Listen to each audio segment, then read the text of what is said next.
Welcome. I'm glad that you enjoyed it. This was a good deal. Isn't this a better way to do your show? Maybe you should do this, we should do this once a week. Well, I think, listening to people eat can sometimes be a very distracting thing. You people were very good. I didn't hear, you know what bothers me? What are you doing, Rosemary? She's feeling her manipulating stomach. She's lifting up her sweater and... Higher. Hey, I'm sorry. This is a family show. I can't believe you said that. I hope it went over their heads. Probably hear from my uncle. The one thing I did not hear you people do, and I am so thankful. You know the thing I hate most about when people eat? Oh, yeah. Well, when people do that. Well, Tony burped. I thought that's what me. No, you've been a very, very polite group Thank you. of diners. Thank you. You've been a great host. Very too, gracious host. Very nice. Well, I'm glad you enjoyed it. All Once right. again, the prime rib came from Joe Linnett, the executive director of the Kansas Beef Council. All right. And Joe. Bill Fleischner Joe, from the Joe. Weston Field Club in Weston, Connecticut, who has his own catering business, brought all this stuff in, and it's amazing. You even commented how delicious it was for having been catered. Right. This is normally the kind of thing that you wouldn't cater. It's served only delicious. delicious, delicious stuff. Very good. And by the way, the Weston Club, we chose an equal opportunity country club. Bigots don't have to quit this club because they let all people join. Really? Yeah. So I have a chance at the country club. No. Almost all people, Tony. Almost. All right. Philip in New Orleans, I'm glad you waited. You're next on the Rush Limbaugh program. Hello. Hi, Rush. Hi. Crescent City Dittos. Thank you. I'm a first-time caller. I saw you in concert a week or so ago, and I love the concert and the bumper stickers. Thanks very much. Hope you ate some meat while you were in town. Oh, did I ever? In fact, had on Friday night at Brennan's, had some Chateaubriand. Oh, excellent. Yes. Listen, I have a couple of points I'd like to cover, and first of all, a couple of suggestions. In honor of this day today, I think of all the monikers that you've used in the couple of years I've listened to you for the various extremists, I think certainly Nutburger would qualify today, and maybe that could be the moniker of the day today. Nutburgers. Also, in terms of bumper music today, Cheeseburger in Paradise might be a good selection. Oh, by the way, Frank, we had that song yesterday, the gal from Connecticut. Right, you still have it, Andy? Yeah, Tony's got it in the control room. You got it in there, Lo Bianco? We'll play that in the next hour, because that would be the perfect anthem for today. Yeah, that's a great idea, Philip. All right. But it's not Cheeseburger in Paradise, although we will, we do have that. But no, this is, back in the days we did America's Funniest Home Audios. This gal sent us this thing about eating beef. It's just a real slap in the face to the animal rights movement. Anyway, thank you guys. Oh, thank you. Enjoyed it. We'll be back with more in a moment, folks. Dessert.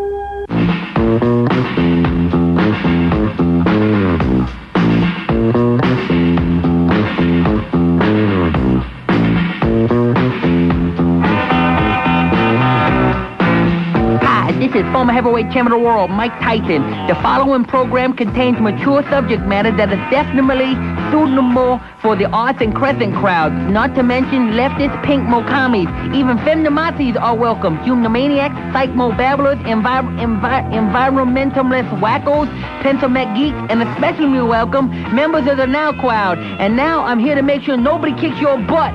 Here he is, Mr. Rush Limbaugh. Thank you. It's Limbaugh. By the way, did you see Tyson the other day? One of his pre-fight interviews wearing a hat said kick butt. I wonder.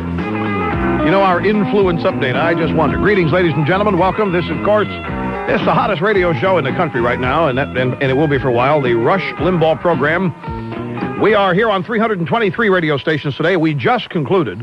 In fact, many in the EIB building are still dining. But here in the studio, we just concluded a half-hour experience dining on some of the finest prime rib I have ever tasted. I, of course, couldn't eat any during the program itself. I waited till the news break at the top of the hour, and it was just absolutely delicious. This, of course, the Great American Meat Out, and I oppose the goals, the techniques, and the tactics of the leftist, environmentalist extremists, along with the animal rights extremists who are trying now to make the case that you're unethical and immoral if you eat beef. That if you eat beef, you're causing ecological destruction, you're causing water shortages, and all of that rot. And there's a political movement going on. The beef industry is the next target after the timber industry has been targeted, and they're only the first two. And this program, of course, likes to come to the defense of those in need, and so we have, by offering 30 people here today a delicious prime rib dinner, and I guarantee you everybody ate it, enjoyed it, and nobody's died yet. Has anybody died out there since eating the prime rib? Nobody's. In fact, everybody's in a pretty good mood, right? We don't have on our staff We don't have any Hitlers. We don't have any Charles Mansons. They're vegetarians. Vegetarians don't get enough cholesterol and fat, and on occasion, some of them, not all, they're prone to violence. It was catered by Bill Fleischner of the Weston Field Club in Weston, Connecticut. Drove down here into New York City to get this done and did a superb job. I am amazed at what caterers can do. I would think to bring in enough prime rib and plates, vegetables, the Yorkshire pudding and dessert for 30 people that you'd need. You probably need a van to get it down here, but I think you need a crew of 8 to bring it up. And I couldn't tell what he brought in here. I mean, it was so small. Was out of the way, and yet this food, the vegetables, it's a mixed medley of vegetables. The Yorkshire pudding, which some of the middle class types here thought was a popover from Sara Lee, but I quickly corrected that. And of course, the special Fleischner potatoes, which are delicious, the chef's own creation. So thanks to everybody involved. If you're just joining us, Kevin Nealon of Saturday Night Live accused me earlier today of simply doing this for show. And imagine that, somebody on Saturday Night Live accusing me of doing something for show. And he's a big animal rights activist, an anti-beef guy, and so of course I'm just doing this for show. No, I'm just responding. I'm meeting a political movement with a political answer is what I'm doing, and I'm happy to do it. We have we got an animal rights update today. First it was the toe sucker. Now, ladies and gentlemen, there is the cat stomper. And I, of course, assure you once again, I do not make things up on this show. There is a man who stomps cats, and he got caught doing it and has been sentenced to 180 days in jail for stomping cats. There is also, let me find this. Here we go. In Wisconsin, don't know if you know this, LoBianco. In Wisconsin, they're trying to make it illegal to say bowling alley. Conjures up too negative an image. They're going to call them bowling centers now. Well, guess what? The parental consent is in the news a lot lately. Oh, I have something from yesterday I didn't get to that I want to get about that. I hope I saved it here. In fact, I know I saved it. There it is.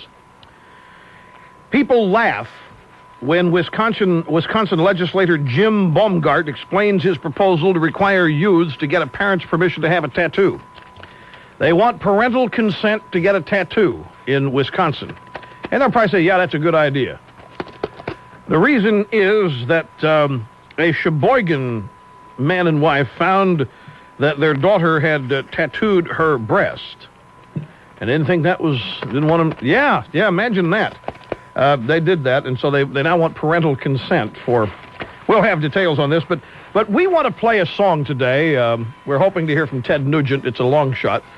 Also, we thought about having as our celebrated artist of the day today, Meatloaf. But Meatloaf didn't sing any songs about meat. He just, about love and a dashboard light or what have you, but nothing about meat. Well, wait a minute. No, too big a stretch. Then there was the song that was sent to us by a lovely young lady from Connecticut.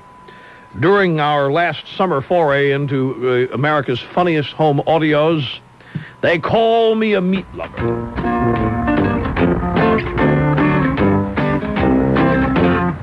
Well, you could call me an animal lover. It's Linda Clifford. I love a barbecue side of deer. I like dogs if they're hot, and chickens in a pot, and buffalo wings with beer.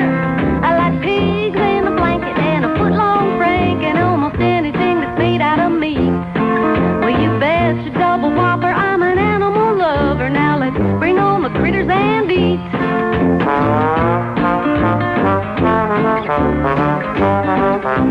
Linda Clifford here, folks. Well, that's right, I'm an animal lover. Some prime rib in my mouth right now. That is if they cook just right. Yeah. Like sweet glazed dumpling or maybe roast suckling pig. Now don't you want a bite?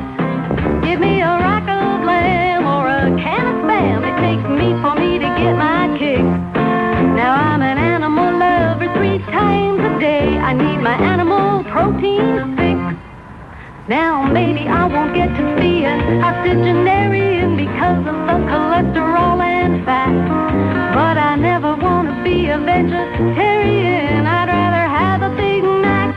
Heart attack. Now I don't want to hear about diet or what we should or shouldn't eat. I like real beef jerky ball turkey and lots of hormones in my meat. Now don't get me wrong, I got pets at home and I'm as fond of them as I can be. But when it comes to my palate, I cast my ballot for carnivorous recipes.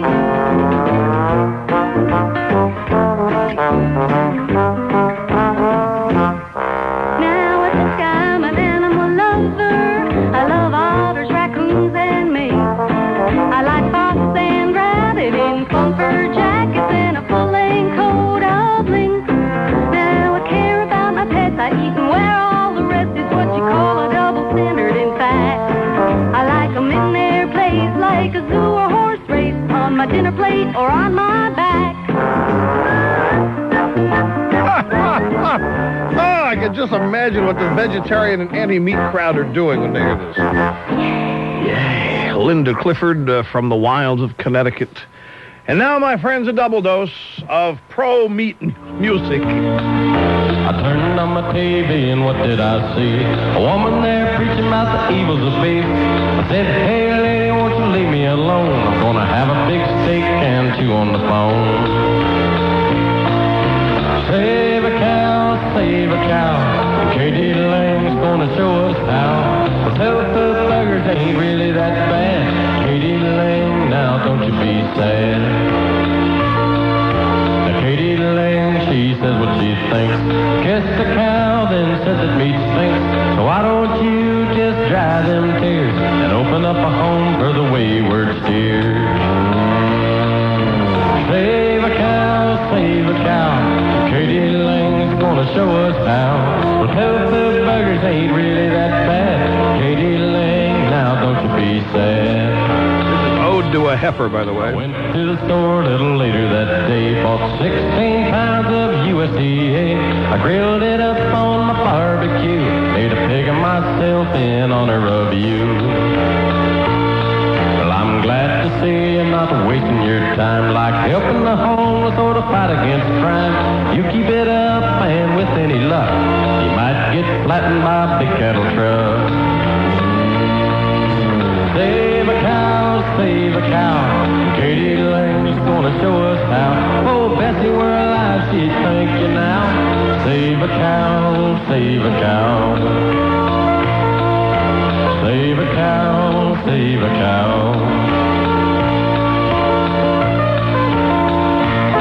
Couple from Topeka, Kansas, and Ode to a Heifer, Save a Cow. And there you have it, two pro-meat tunes from the heartland.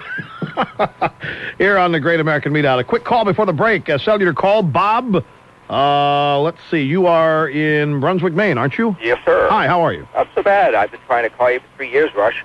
I lost the FM in the car one day and turned on the AM, and there was this person that I just couldn't stand to listen to named LIMBAUGH. Mm-hmm. And I kept turning him off, but just turned out that the silence was better, or the silence wasn't better, so I got hooked on you. So now I'm in and out of the car all day, and I listen to you faithfully. I wanted to let you know that there's a lot of us people in the world who are gay that don't hate you and listen to you on a regular basis. We have a lot of the same issues. Most of us who are responsible adults do not believe in outing and have a real problem with that. We're really appalled at the way the Advocate and other people dealt with the Andy Rooney issue, and we're very upset about that. And the one thing that really prompted me to call you several months ago, and I just couldn't get through to you, was the guy who called, and I don't remember exactly when or what it was about, but he was giving you this what you thought was a line about stoves that burn sawdust. Oh yeah, well remember that? Yeah, that was. I have since been corrected on this. I didn't. I thought. Well, here's the thing. When somebody calls and tells me that there are stoves, furnaces, and all that burn sawdust, and I've never heard of it, I would rather be wrong than look like a fool. I agree. So I opted to think that somebody was playing a joke on me and approach it that way. And then, of course, the cat calls, hey, Rush, it's really true, it's really true. Easier to say I was wrong rather than I bought somebody's hook, line, and sinker story. Yep. They're not very plentiful, but they do exist. Oh, I know. I think they are, based on the reaction I got. I think they are plentiful. Well, anyway, Bob, thanks. I'm glad to hear from you, and I appreciate your call. Hey, and like your show, Rush. Appreciate your diligence. You bet. Thanks very much. What's this? What do you call it? What is this? Fallen chocolate souffle. Fallen chocolate souffle. Is there any beef in this? No, sorry to say. No beef extract? Thank you. You're now serving dessert all over the... all over the building. Good, all right. Okay, the Great American Meat Out continues with staffers in the EIB building having one of the finest meals of their lives, all based on beef.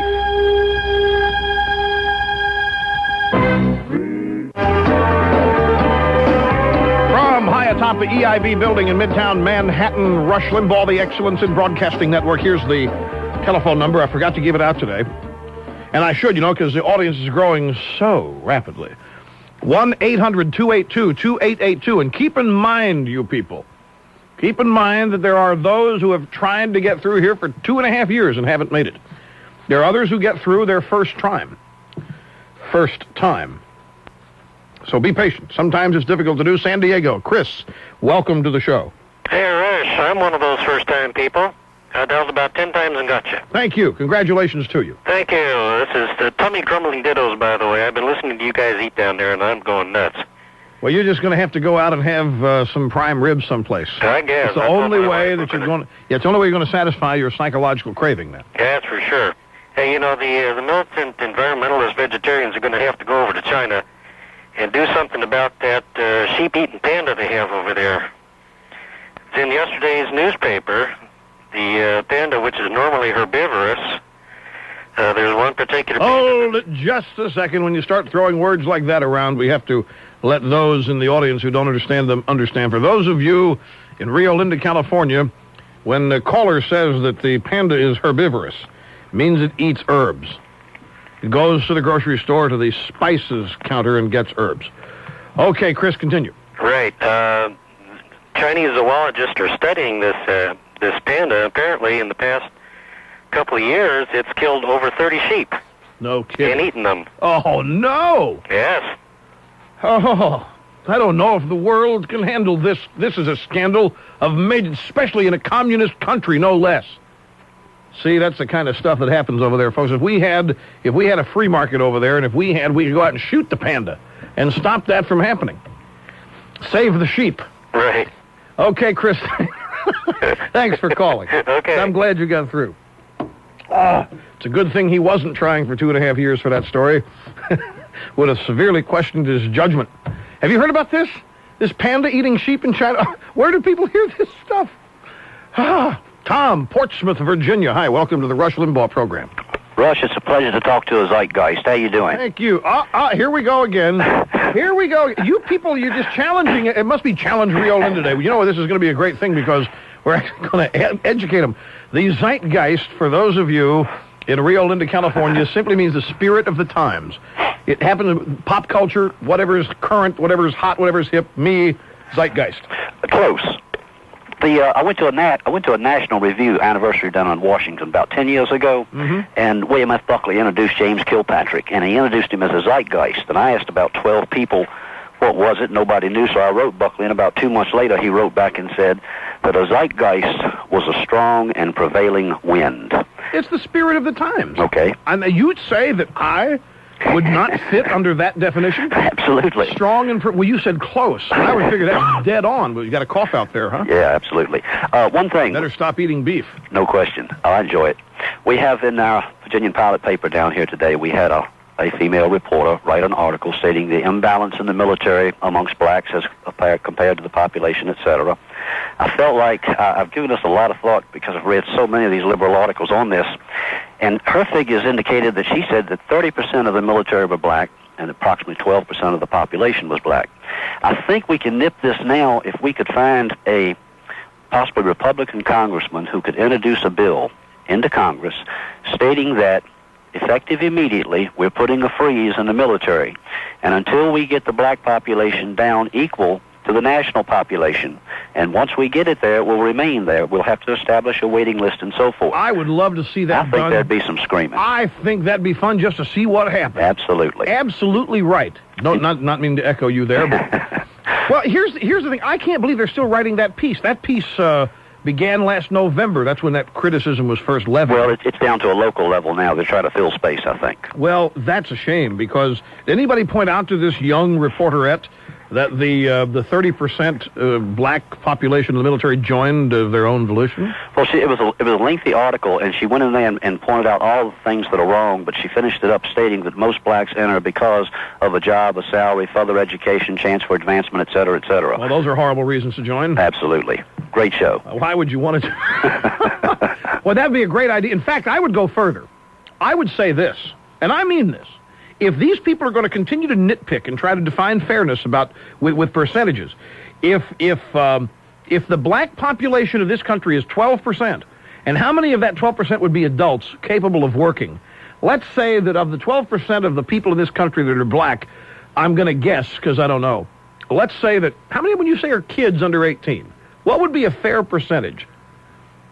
Well, let's say that let's take 3 percentage points off. Let's say 9% of the black population is, say, old enough to have a job. All right? So we're down to 9%. Let's pass a law that says no company must have more than 9% of its workforce be black. Anywhere. Even if the population of a community happens to be 40% black. See, that's how they've done it. And the Civil Rights Act of 1990, which Bush vetoed, and now they're rewriting it and trying to get it back, this is going to require more time than I have here, because this is crucial, because this bill is going to be back before Congress for debate real soon, and it is a quota bill when they say it's not. The bottom line is that we've affirmative action and quotas have always been determined, the percentages, by the percentage of the population of a community where the particular factory or business happens to be located. But now with the military, they're comparing it to the black population of the country. So let's do that. Let's apply that same standard to every business. Say, Mr. Employer, Mr. Business Owner, you don't have to have any more than 9% of your workforce be black, because that's the percentage of blacks in the country. Let's see what happened if that kind of proposal made its way to Congress. Oh, I'm bad. I'm nationwide. Say that one more time. Yes, I'm bad. Nationwide. 323 radio stations on the Excellence in Broadcasting Network. 1-800-282-2882 is the number to call. Guess what? The broadcast engineer normally here, who's off to for what reason, I don't know. I'll ask her. Kiki de la Garza on the phone from a phone booth. What are you doing out there, Kiki? Oh, Rush, we're just out having our McDonald's for lunch. Oh, I say, good for you. Oh, I'm sorry I couldn't be there to join in your festivities. You guys sound like you're having a great time. Oh, I'll tell you, this was one of the most delicious prime rib meals I have had in a long time. It sounds like it. You sound like you're having fun. But, you know, we have kindergarten orientation, so instead we went to McDonald's and got cheeseburgers. Oh, that's right, kindergarten orientation today. So her little crumb crunchers head off to school where the young skulls full of mush start being molded by... Have you checked out the staff at this kindergarten? Well, we're gonna go check them out now. Good. Well, best of luck to you. Thanks for calling. Nice to hear from you. Well, thank you. Take care, Rush. Okay, Bye. that's Kiki de la Garza, broadcast engineer here. Wait. This person's been on the phone for quite a while. Let's take one more call, and then we'll do our animal rights update. Dina from Baton Rouge. Hello. Hi, Rush. Hi, Dina. I'm a first-grade teacher in Baton Rouge. Ooh. And I have two things to tell you. All right. First of all, on this meet-out deal, I was reading the story of Noah's Ark to my students, and at the end it mentions that God puts the animals under the domain of people as the plants to do what they will with them. That is in Genesis, but there are some people who choose, and of course that's a biblical belief or a religious belief, and so I try not to use those, which I may hold, as reasons for political beliefs here, because I don't allow other people to make them. Right. Well, I'm teaching in a Catholic school. Way to go. So this was appropriate. Well, that's fine. I'm not criticizing you. Don't misunderstand. I mean, I am a Christian, and I have a particular denomination of it, but on this show, I don't consider this to be church. I'm not a preacher making a sermon. This isn't a pulpit, and I think religious beliefs are sacred and private, which is why I haven't enunciated that belief, although I do agree with what you're teaching. Okay, and I just made a point to my students that I thought that this was why it was okay for us to eat meat, because of God saying that. But the other point that I wanted to make was, have you ever seen this Lucky Charms commercial about the trees? Lucky Charms? Wait a minute, Lucky Charms. What is a Lucky Charm? I'm having a...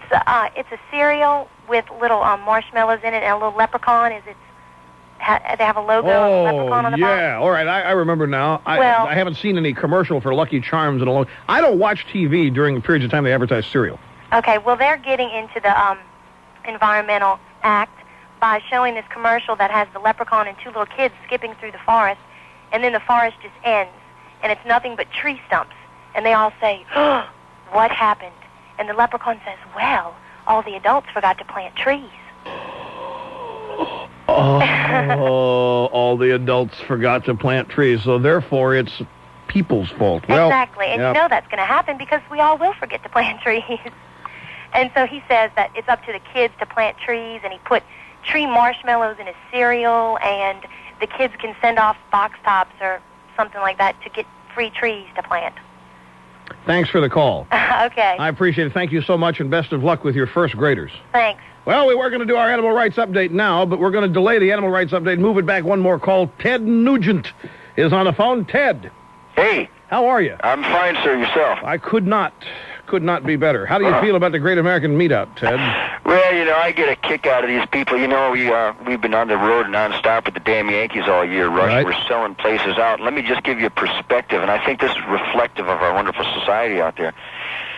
We get anywhere between 15 and 20,000 people at our concerts every night, and there's usually anywhere from 1 to 5 protesters protesting that Ted Nugent is playing rock and roll because I eat meat. These people are so wounded that it's laughable, except that somehow they actually get the time of day from some people. Hey, Ted, I got to ask you a question. Something I read about your act that the animal rights crowd is angry at. Apparently what you have a foam model replica, a doll of Saddam Hussein. Oh, and it's a beauty, Rush. All right. It's 10 feet tall and looks just like the nerd. Right, all right. So, and you actually aim from 50 feet, is that right? With anywhere from 20 to 35 yards every night. Okay, with a bow and arrow right in the crotch of this doll, right? Well, every night we kind of draw straws, and I'll let the guys in the band decide where they want me to whack them, but I put an arrow right wherever they want it every night, Rush. What's the reaction of the crowd? I mean, it's a rock concert, and here you are nailing Saddam Hussein dolls with a bow and arrow. What's the reaction of the crowd? The reaction is every artist's dream. It's every performer's dream. The crowd goes banzai. They absolutely love it. The attitude around this great country of ours is that somebody, somewhere, has got to whack the Saddam character. So, why not Ted? Well, question for you. Seriously now about the meat out and the animal rights and the environmentalists. It is serious. It is, because I haven't talked to you at great length in a philosophical sense about this. The last time you called, you were so funny. Greatest line you had, hey, if you're not making waves, you're not paddling. It's true. Which I've never forgotten. But so I think that this whole movement, Casey Kasem saying that if we stopped eating beef, we would have to import less oil and ozone wouldn't be depleted and we could disarm and so forth. I mean, they've already harmed greatly the timber industry, and now this crowd set out after the beef industry. And there's more to it here than just health concerns on the part of these people. We actually have, I think, an anti-capitalist movement. There's no question that the typical profile of the animal rights people and the more overt vegetarian people is really basically un-American, Rush. They're really against what has made this country and what this country was founded on. Absolutely the independent, right. The pioneer attitude. Absolutely right. You and I are in total agreement about this. Well, you know, to think that these animal rights pro-vegetarian people, you got to realize too, Rush, that I'm not against vegetarianism. I'm not against any of these people's inclinations. I happen to have a incredibly gifted, talented, warm-hearted family man in my band, the Damn Yankees, named Tommy Shaw, who is a vegetarian. And Tommy and I share our meals every night. He eats his vegetables, and I eat my venison. And we get along fine because we both respect each other's desire for the diet that we prefer, knowing that that is only a personal choice, and that I would never think that Tommy Shaw choosing to be a vegetarian must reflect other vegetarians in history. For example, some of the more famous vegetarians, Rush, was a gentleman by the name of Charles Manson. Another vegetarian that we all know and love was a man named Hitler. And just because these people chose vegetarian diets does not have anything to do with the degree of their psyche or their integrity. Not at all. And that is what these people are missing. Hey, you know what's happening? It's just exactly what you said. I don't care if they're vegetarians, but the fact they care that I eat beef, if they're worried about their own health, then fine. But if they're trying now to define my ethics and my morality by virtue of what I eat, then I would say we have food fascism going on here. These people trying to tell others what... Not only now can you not say certain things, you got to be politically correct with your speech. Now you got to be politically correct with your diet. And I'll tell you, it's to me, it makes me mad and it's hideous. I'm offended by it. I think the basic, hard-working American out there is typically laughed at these people, but now they see that it really is an ethic claim. It really is a sentiment that these people want to take beyond personal choice, and they're really trying to ram it down our throats. And I think now the mainstream American public, whether they have thought in their heart why they eat meat or how much meat they eat, are now joining people like yourself and myself who are offended by these pushy people. And I have had disdain for that mentality for years, but now that they're actually getting forceful about it, I believe that it's going to take those of us that think clearly on the issue of how we want to sustain our bodies and minds. You know Chrissy Hind? Yeah, I know of the goofy. Yeah, she's a goofy woman. But you have not met her? I have not met her. Who says that one of the main problems with Ted Nugent is that I don't recognize the animals' equality as citizens on this planet. And you're damn right I don't. Because I eat animals, and if anyone ever tried to eat my son, I'd have to do something drastic. Absolutely. Because they're not equal. They deserve respect. Wildlife and resources need the respect of management to sustain them because they are part of an indicator of our environment, but they do not deserve rights. People have rights. They can't. Animals cannot have them. You and I agree. Have no rights. We agree on so much. I never thought that this would happen, me agreeing with a rock and roll super crooner, but you and I cut from the same mold on this. It's an amazing day in America, Rush, and I'm proud because a lot of what you reflect on your program certainly comes from those of us who are in touch with the world around us, and it basically boils down to common sense. And I applaud you, and I appreciate the opportunity because everybody who wants to eat rabbit food is more than welcome to, but I prefer the rabbit. Where is... Me too. Where are you still on your tour now? You betcha. We're doing this nonstop. We just flew in from Anchorage, Alaska last night. We're in Wheeling, West Virginia tonight, and we're going to whack them real good. We play the best rock and roll in America. We'll be going nonstop through the summer. And I'm really proud to be a damn Yankee at this time in history after the victory and the Desert Storm. And because we have a name like Damn Yankees, we're going to take this baby home, and I'm going to whack Saddam every night, and you'll be proud of me. When are you going to get to New York or near here? I suspect we'll be back in the New York vicinity sometime in midsummer, Rush, but we are playing Wilkes-Barre, Pennsylvania, and we're playing upstate New York, Rochester and Buffalo and Syracuse this next week. Oh, hey, I'm huge in Rochester. Every time I show, that'd be... Well, I got to see your concert. You got it, Rush. You would absolutely swell with pride. We have more energy than a pack of wild hounds and a hot bear stink, and we really play our rock and roll the best of anybody out there, and I got some good guys in the band, and this is Ted's World, man. Everything's cool in Ted's World. Thank you for calling. All right, Rush, always great to hear from you. Rock and roll super crooner Ted Nugent on the Great American Meetup. He's in Wheeling, West Virginia on the Damn Yankee Tour. We'll be back in a moment. Rush Limbaugh, the epitome of morality and virtue in New York on the Excellency in Broadcasting Network.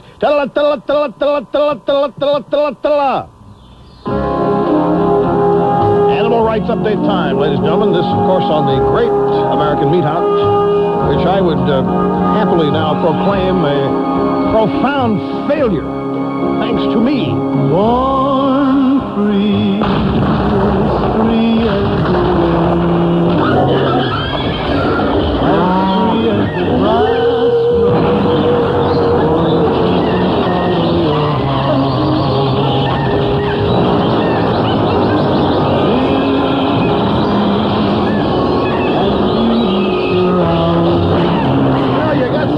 being fired in there, I can't even hear old Andy sing this song, Lobianco.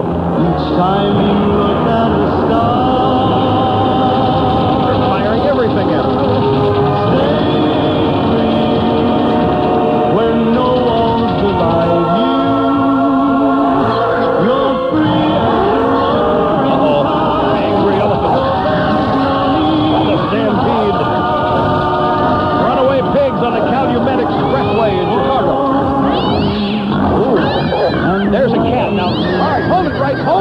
right there, that is the natural bridge for today's Animal Rights Update. This is from Lancaster, California, which is the Antelope Valley, California, north of Los Angeles. This is a sad story, ladies and gentlemen, and you cat lovers are going to have a big problem with this. A judge yesterday sentenced a Palmdale, California man to 180 days in jail. Quick, how many months is that, LoBianco? Take a stab. 180 days. How many months is 180 days? That's right, 6 months. Way to be. Sentenced a Palmdale man to 6 months in jail for stomping a young cat to death. After, don't laugh. Not funny. It's not funny. People are starting to laugh out there. He stomped this cat to death. It was a stray, by the way. It was not anybody's cat. It had scratched his arm, and he just lost it. The atrocity, the severity of the act cannot be ignored by the court. Antelope Municipal Court Judge Howard M. Swart said, as he disregarded a probation officer's recommendation, that Chester Roloff, 33, performed community service at a county animal shelter as punishment. Do you believe this? This is amazing. The guy stomps the cat to death, and his lawyer says, no, don't put him in jail. Make him do community service at an animal shelter. Oh, jeez. It's the Oliver North sentence. Community service at an animal shelter, for crying out loud. Chester Roloff, 33, is a picture of him here. This guy is obviously a man of the soil. He's no doubt a vegetarian, too. This kind of violent behavior is frequently found in the vegetarian community. The foot stomping actually took place January 14th. That was a Monday. I happen to know that because the 12th was a Saturday. It was my birthday. So I knew that. The Judge Swart, without the S, it would just be plain Wart. Judge Swart said that Roloff's lack of... Now listen to this logic, too. His lack of a prior record is, in a sense, disturbing, because it indicates he just went off during the attack, in which the cat's skull was crushed and blood was splattered in a 6-foot radius, according to testimony. The jury convicted Roloff of animal cruelty after testimony indicated he stomped the cat in anger because it had scratched him. It would have been better if he'd have committed a prior offense. We would have had a greater understanding of the deed, but since he had never committed a crime before, it's worse.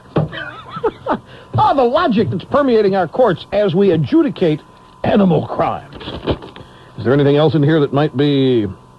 yes, where did the crime take place? The scene of the crime in the carport of a Roloff's apartment complex after Roloff discovered the cat in the back seat of his car. A veterinarian had testified the cat continued to live for some period of time after the initial blows were inflicted. Sounds suspiciously strange to the dog being run over by the subway story here in New York. Well, so there you have it. 6 months in jail. The cat stomper is behind bars. Can you just not picture yourself in front of the fireplace with your sweetie? The end of the week. You got nothing to do but the weekend. Rush Limbaugh, New York on the EIB network. Jewel in Lancaster, Pennsylvania, or Lancaster. How are you? Hi. Dr. Straighted Dittos from a fellow homophone. Thank you very much. I want to say hi to my dad in KC. He works at the country club down there as a jazz musician. You mean in Kansas City? Kansas City. Kansas City, Missouri. He works at the Kansas City Country Club, huh? Yep. Oh. He's a pianist. Hi, Dad. Call sometime. Hey, Dad, the kid has a point. I want to circle a date on my calendar and celebrate it. Hey, Jewel, how old are you? I'm 29. Bo asked me the same question. Really? This is... Oh, gee, No, don't be angry. I'm deeply flattered. Then obviously you're a woman. Well, I hope so. I have 3 kids. Okay. Well, you never know. They're working the artificial womb in certain sectors of our society today. Hey, speaking of which, my kids were watching Wizard of Oz last night, and they got to the monkey thing. Oh. Yes. There's the Rush Limbaugh War Update theme. Hey, no, they said, Rush Limbaugh. Rush Limbaugh. They're 4 years old. How about that? But in honor of your meat out day, I came up with an... No, not my meat out. It's the Great American Meat. The Great American Meat Out. I came up with a very original, non-cliched compliment for you. What is it? You are the exquisite savor of dolphin in an otherwise tasteless tuna-infested sandwich. Jewel, you are a jewel. You are a jewel. You call here. We're out of time. You call any time. Oh, that didn't get to my plot. Hold on then. Can you hold on? She's got a plot for the move. Hold on. Call, Dad. Call.